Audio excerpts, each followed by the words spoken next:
Feeling is the Secret by Neville Goddard, 1944.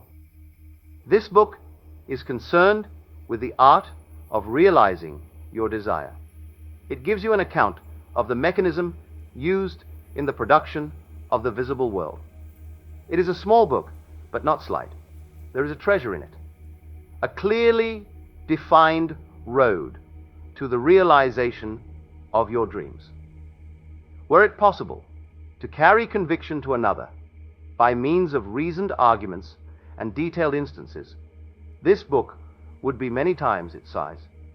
It is seldom possible, however, to do so by means of written statements or arguments, since, to the suspended judgment, it always seems plausible to say that the author was dishonest or deluded, and therefore his evidence was tainted.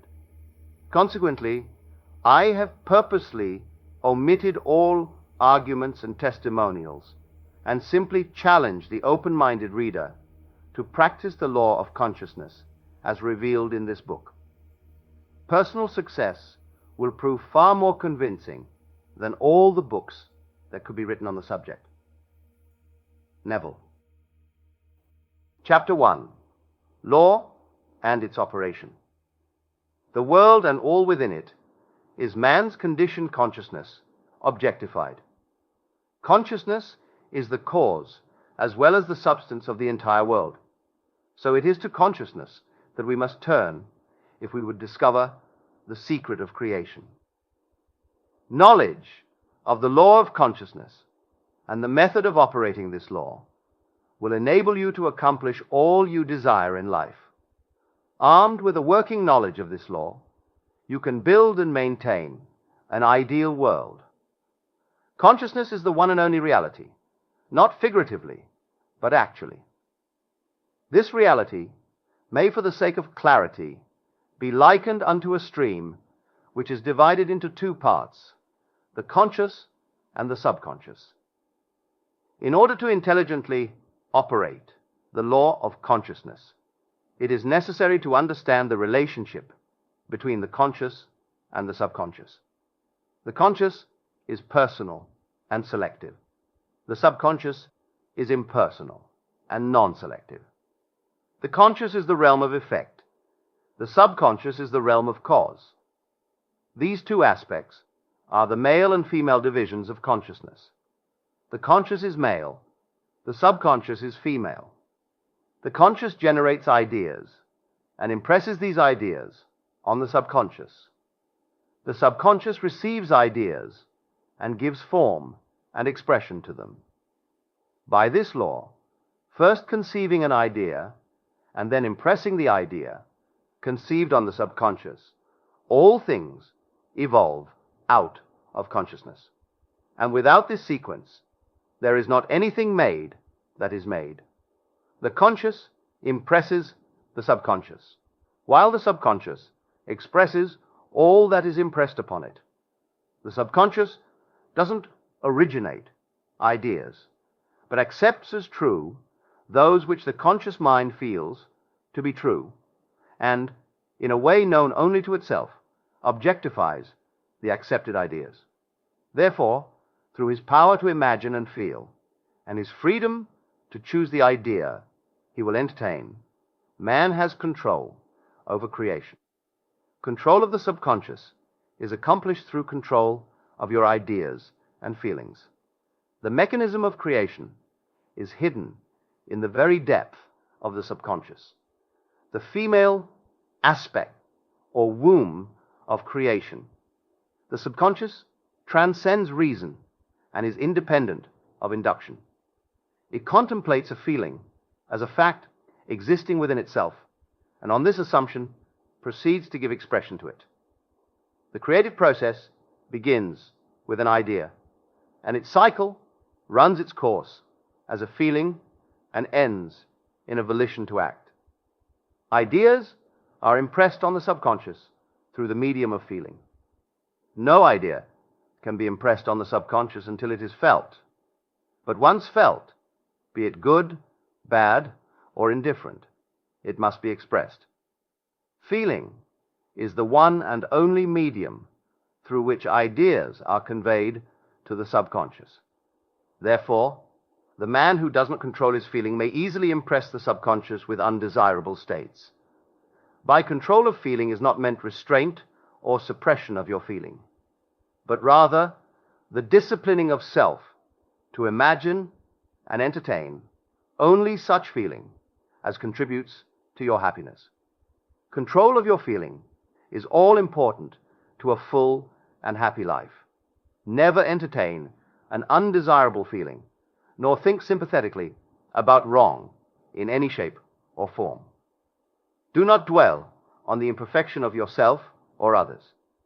To do so is to impress the subconscious with these limitations.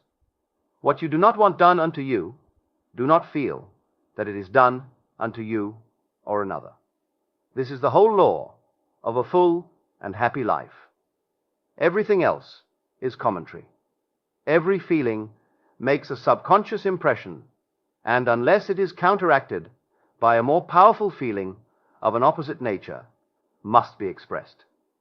The dominant of two feelings is the one expressed. I am healthy is a stronger feeling than I will be healthy. To feel I will be is to confess I am not.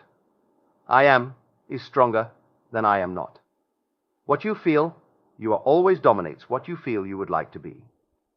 Therefore, to be realized, the wish must be felt as a state that is, rather than a state that is not.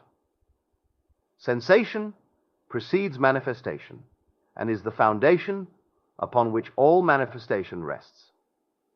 Be careful of your moods and feelings, for there is an unbroken connection between your feelings and your visible world. Your body is an emotional filter and bears the unmistakable marks of your prevalent emotions. Emotional disturbances, especially suppressed emotions, are the causes of all disease.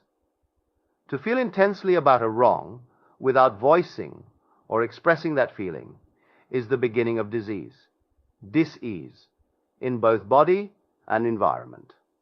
Do not entertain the feeling of regret or failure for frustration or detachment from your objective results in disease.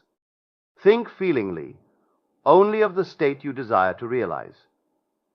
Feeling the reality of the state sought and living and acting on that conviction is the way of all seeming miracles. All changes of expression are brought about through a change of feeling.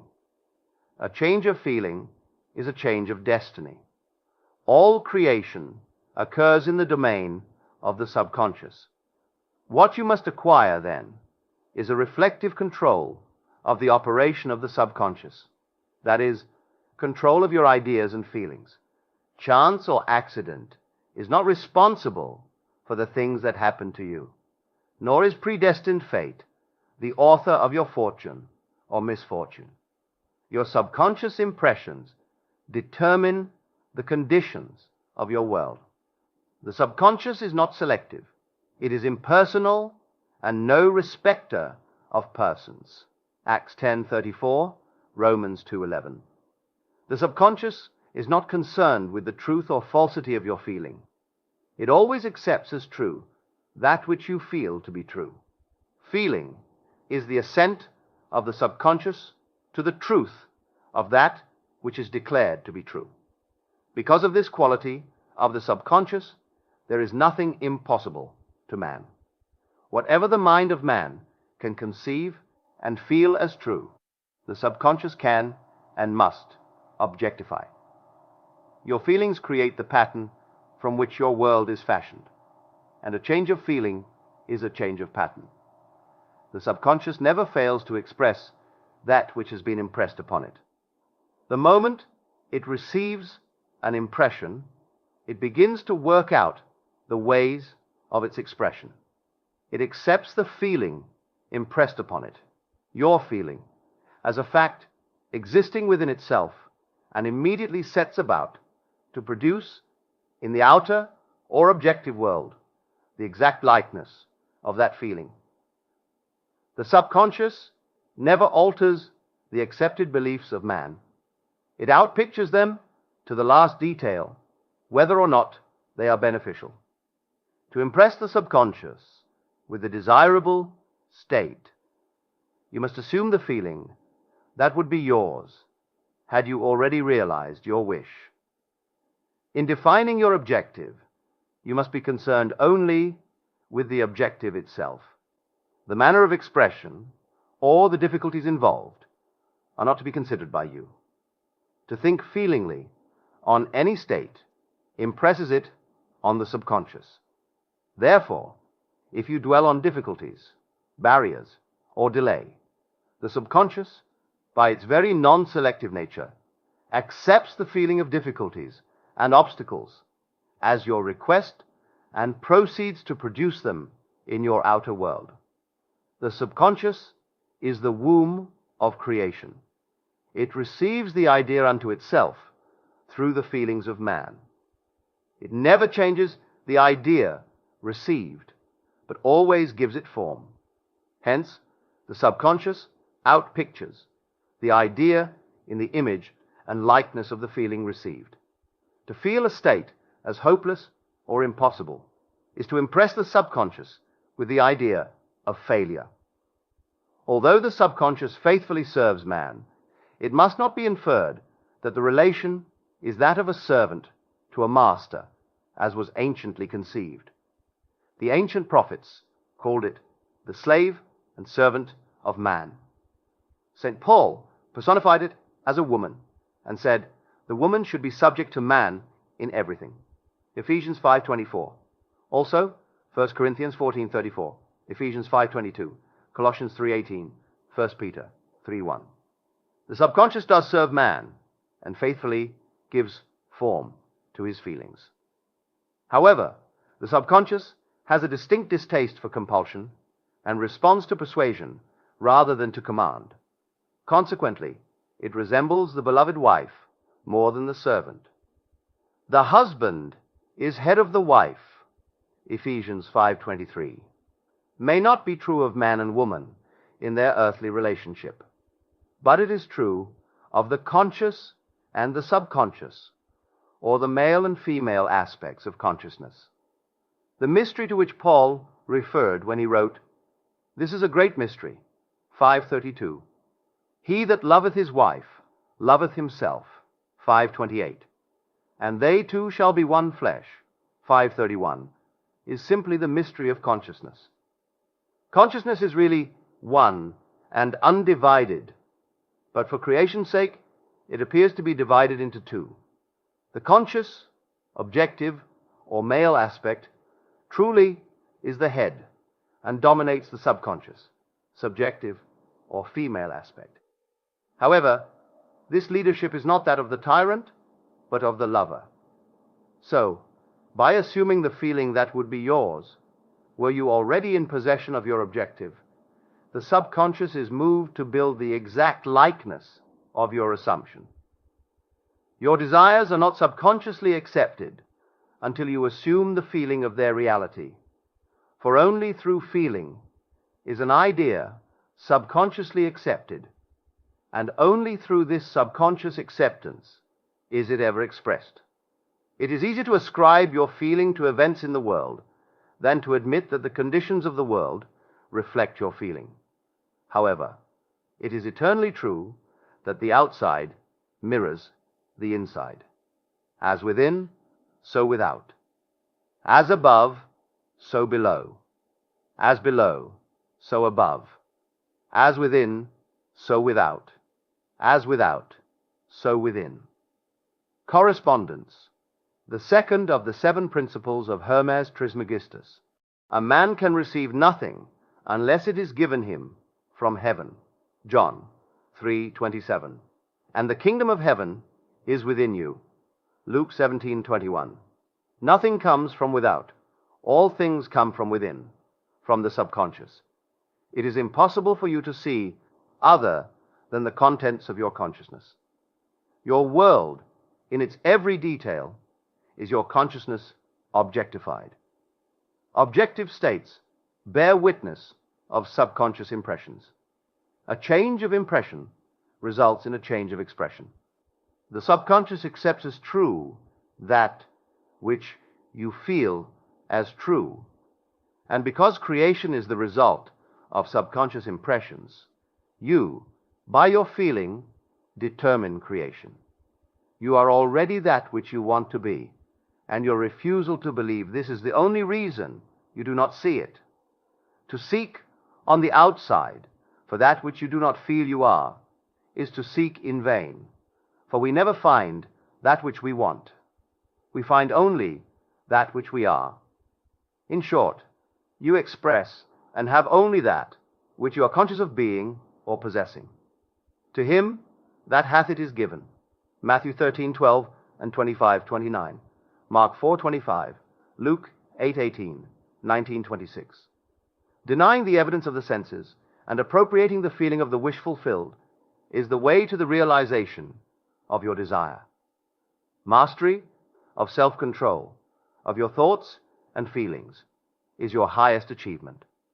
However, until perfect self-control is attained, so that in spite of appearances you feel all that you want to feel, use sleep and prayer to aid you in realizing your desired states. These are the two gateways into the subconscious. Chapter 2. Sleep. Sleep, the life that occupies 1/3 of our stay on earth, is the natural door into the subconscious. So it is with sleep that we are now concerned. The conscious 2/3 of our life on earth is measured by the degree of attention we give sleep.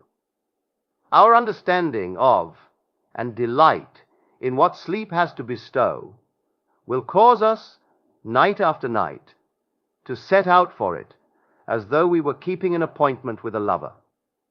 In a dream, in a vision of the night, when deep sleep falleth upon men, in slumbering upon the bed, then he openeth the ears of men, and sealeth their instruction.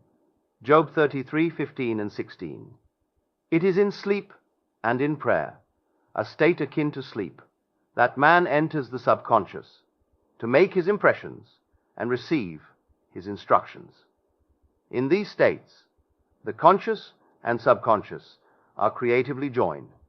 The male and female become one flesh.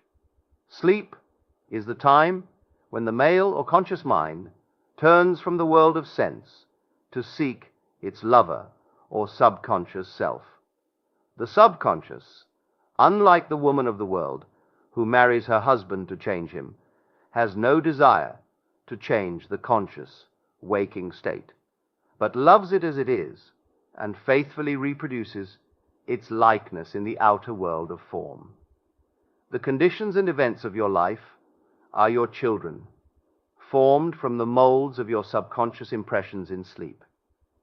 They are made in the image and likeness of your innermost feeling, that they may reveal you to yourself. As in heaven, so on earth. Matthew 6:10, Luke 11:2. As in the subconscious, so on earth.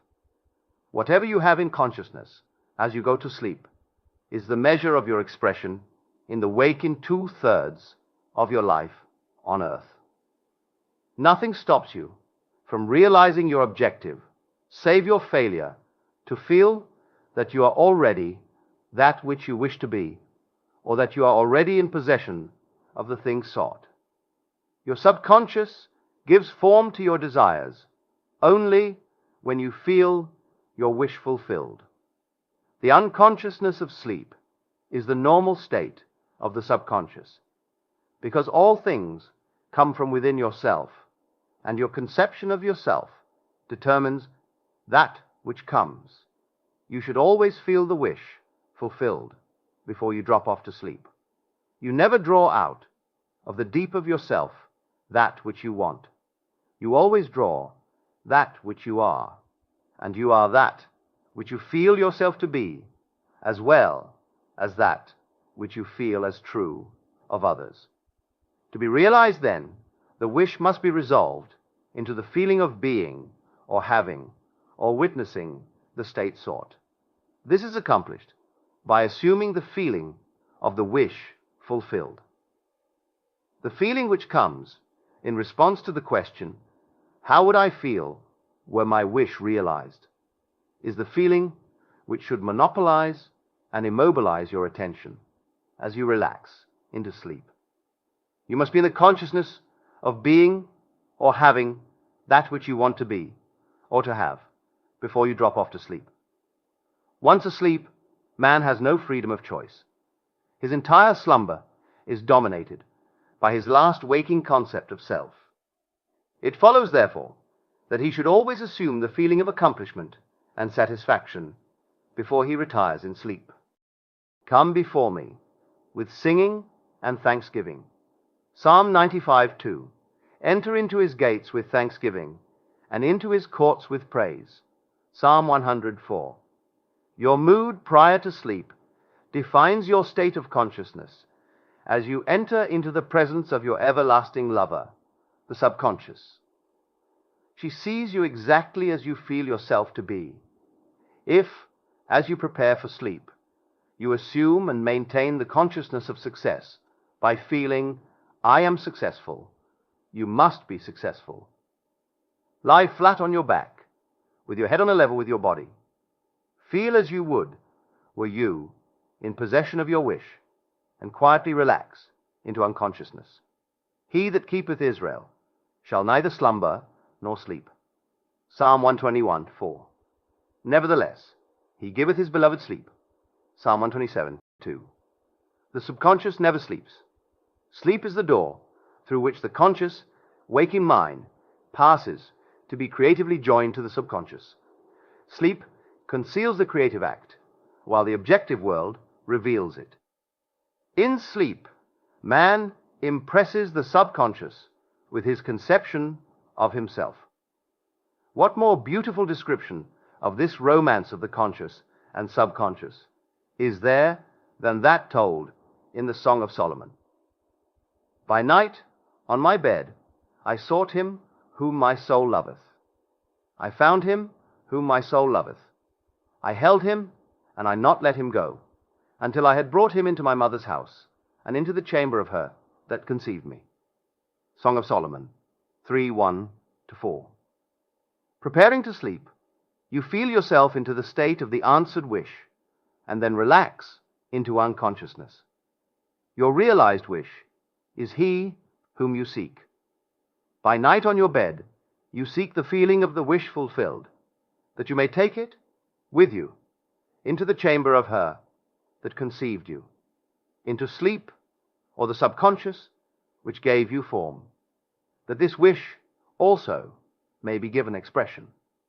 This is the way to discover and conduct your wishes into the subconscious. Feel yourself in the state of the realized wish and quietly drop off to sleep. Night after night, you should assume the feeling of being, having, and witnessing that which you seek to be, possess, and see manifested. Never go to sleep feeling discouraged or dissatisfied. Never sleep in the consciousness of failure. Your subconscious, whose natural state is sleep, sees you as you believe yourself to be, and whether it be good, bad, or indifferent, the subconscious will faithfully embody your belief. As you feel, so do you impress her, and she, the perfect lover, gives form to these impressions and outpictures them as the children of her beloved. Thou art all fair, my love. There is no spot in thee, Song of Solomon 4:7, is the attitude of mind to adopt before dropping off to sleep. Disregard appearances and feel that things are as you wish them to be, for he calleth things that are not seen as though they were, Romans 4:17, and the unseen becomes seen. To assume the feeling of satisfaction is to call conditions into being which will mirror satisfaction. Signs follow, they do not precede. Proof that you are will follow the consciousness that you are. It will not precede it. You are an eternal dreamer, dreaming non-eternal dreams. Your dreams take form as you assume the feeling of their reality. Do not limit yourself to the past. knowing that nothing is impossible to consciousness, begin to imagine states beyond the experiences of the past. Whatever the mind of man can imagine, man can realize. All objective, visible states were first subjective, invisible states, and you called them into visible by assuming the feeling of their reality. The creative process is first imagining and then believing the state imagined. Always imagine and expect the best. The world cannot change until you change your conception of it. As within, so without. Nations, as well as people, are only what you believe them to be. No matter what the problem is, no matter where it is, no matter whom it concerns, you have no one to change but yourself, and you have neither opponent nor helper in bringing about the change within yourself. You have nothing to do but convince yourself of the truth of that which you desire to see manifested.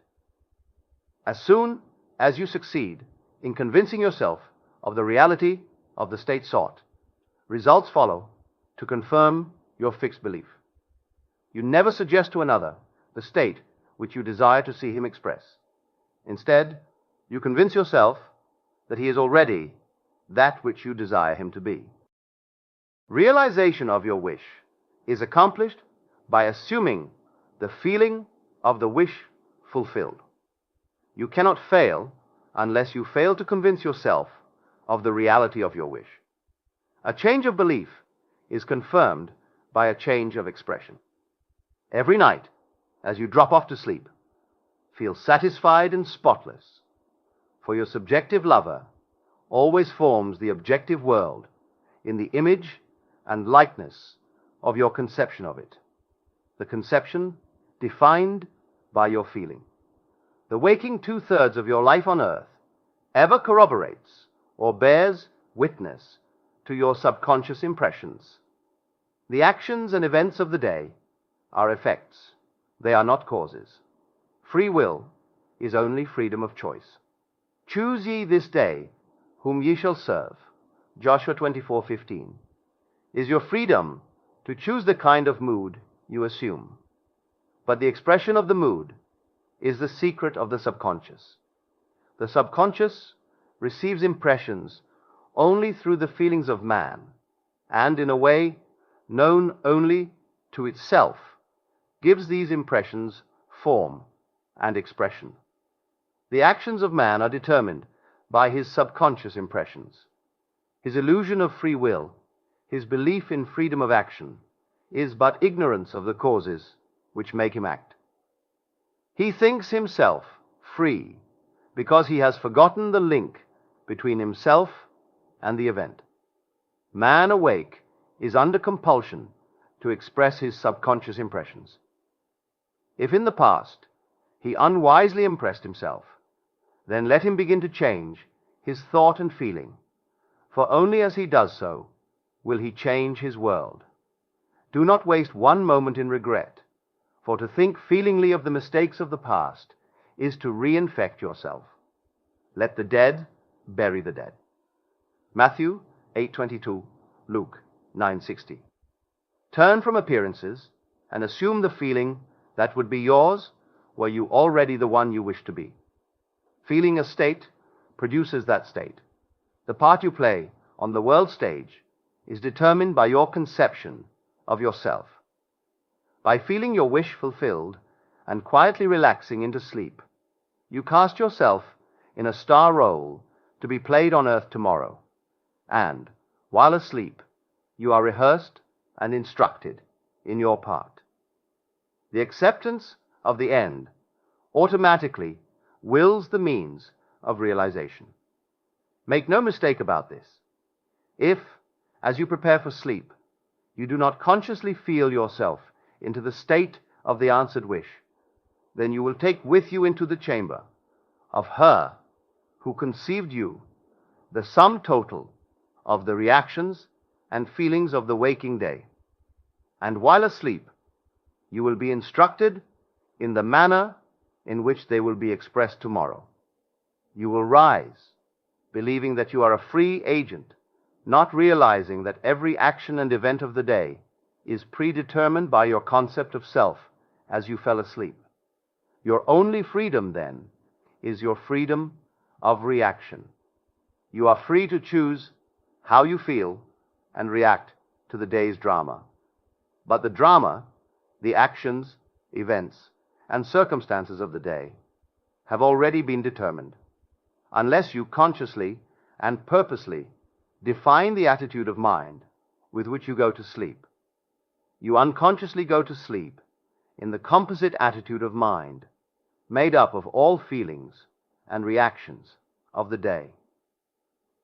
Every reaction makes a subconscious impression and, unless counteracted by an opposite and more dominant feeling, is the cause of future action. Ideas enveloped in feeling are creative actions.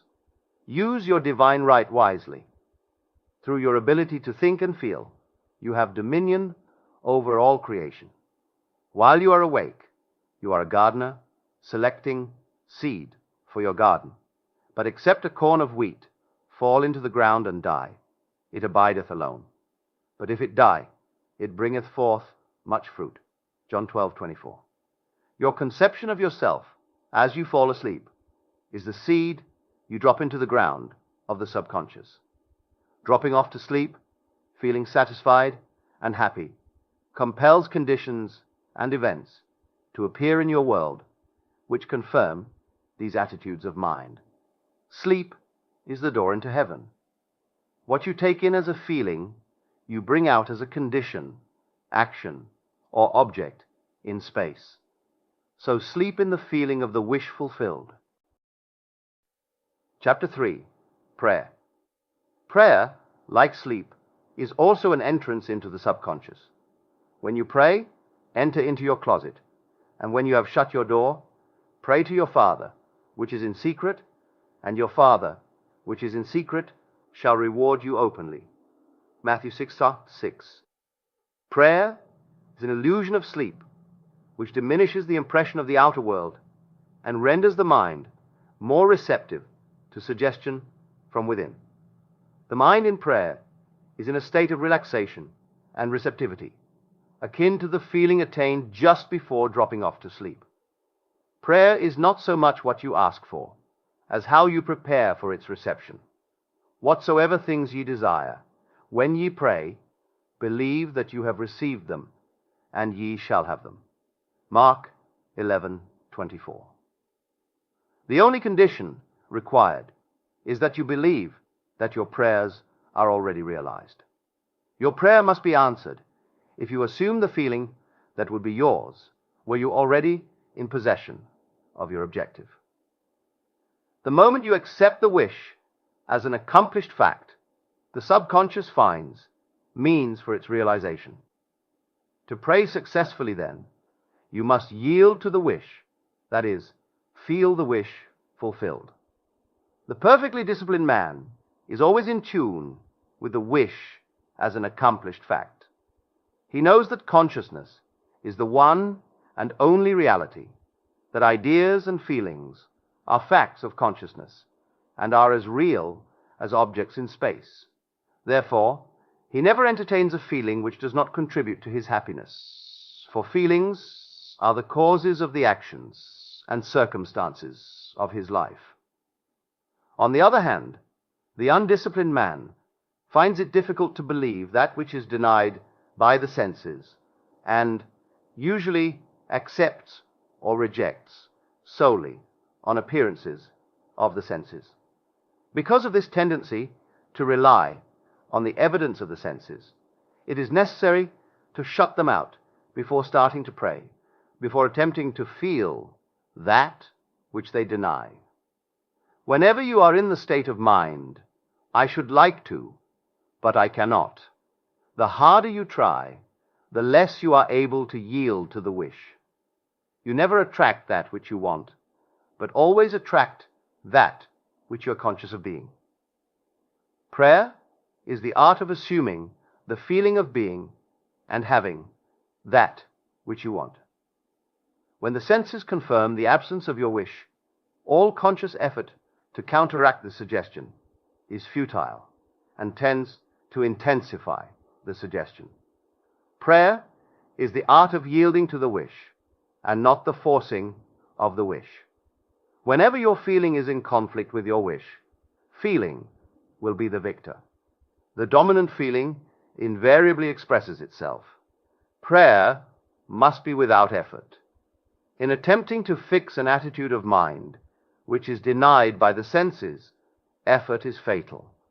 To yield successfully to the wish as an accomplished fact, you must create a passive state, a kind of reverie or meditative reflection similar to the feeling which precedes sleep. In such a relaxed state, the mind is turned from the objective world and easily senses the reality of a subjective state. It is a state in which you are conscious and quite able to move or open your eyes, but have no desire to do so. An easy way to create this passive state is to relax in a comfortable chair or on a bed. If on a bed, lie flat on your back, with your head on a level with your body. Close the eyes and imagine that you are sleepy. Feel, I am sleepy, so very sleepy. In a little while, a faraway feeling accompanied by a general lassitude and loss of all desire to move envelops you. You feel a pleasant, comfortable rest and not inclined to alter your position, although under other circumstances you would not be at all comfortable. When this passive state is reached, imagine that you have realized your wish. Not how it was realized, but simply the wish fulfilled. Imagine in picture form what you desire to achieve in life. Then feel yourself as having already achieved it. Thoughts produce tiny little speech movements, which may be heard in the passive state of prayer as pronouncements from without. However, this degree of passivity is not essential to the realization of your prayers. All that is necessary is to create a passive state and feel the wish fulfilled. All you can possibly need or desire is already yours. You need no helper to give it to you. It is yours now. Call your desires into being by imagining and feeling your wish fulfilled. As the end is accepted, you become totally indifferent as to possible failure, for acceptance of the end wills the means to that end. When you emerge from the moment of prayer, it is as though you were shown the happy and successful end of a play, although you were not shown how that end was achieved. However, having witnessed the end, regardless of any anticlimactic sequence, you remain calm and secure in the knowledge that the end has been perfectly defined. Chapter 4. Spirit, feeling. Not by might, nor by power, but by my Spirit, saith the Lord of hosts. Zechariah 4:6. Get into the spirit of the state desired by assuming the feeling that would be yours, were you already the one you want to be. As you capture the feeling of the state sought, you are relieved of all effort to make it so, for it is already so.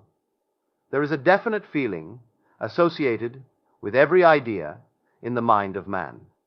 Capture the feeling associated with your realized wish by assuming the feeling that would be yours, were you already in possession of the thing you desire, and your wish will objectify itself.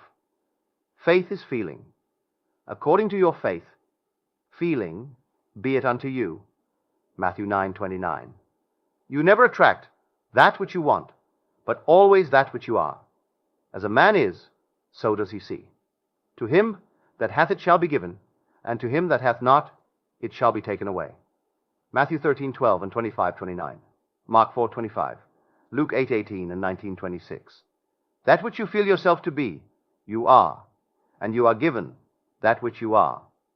So assume the feeling that would be yours were you already in possession of your wish, and your wish must be realized. So God created man in his own image. In the image of God created he him. Genesis 1:27. Let this mind be in you, which was also in Christ Jesus, who being in the form of God, thought it not robbery to be equal with God. Philippians 2:5 and 6. You are that which you believe yourself to be. Instead of believing in God or in Jesus, believe you are God or you are Jesus. He that believeth on me, the works that I do, shall he do also. John 14:12 should be, he that believes as I believe, the works that I do, shall he do also. Jesus found it not strange to do the works of God, because he believed himself to be God. I and my Father are one. John 10:30. It is natural to do the works of the one you believe yourself to be. So live in the feeling of being the one you want to be, and that you shall be. When a man believes in the value of the advice given him and applies it, he establishes within himself the reality of success. If this lecture moved something in you, then I want you to pause and imagine what it would be like to not just hear Neville's words, but to live them day by day. Neville Goddard taught that the world is yourself pushed out, meaning every single circumstance, every single experience you're living right now is a reflection of the assumptions you hold about yourself. If you want your world to change, you must change your conception of yourself.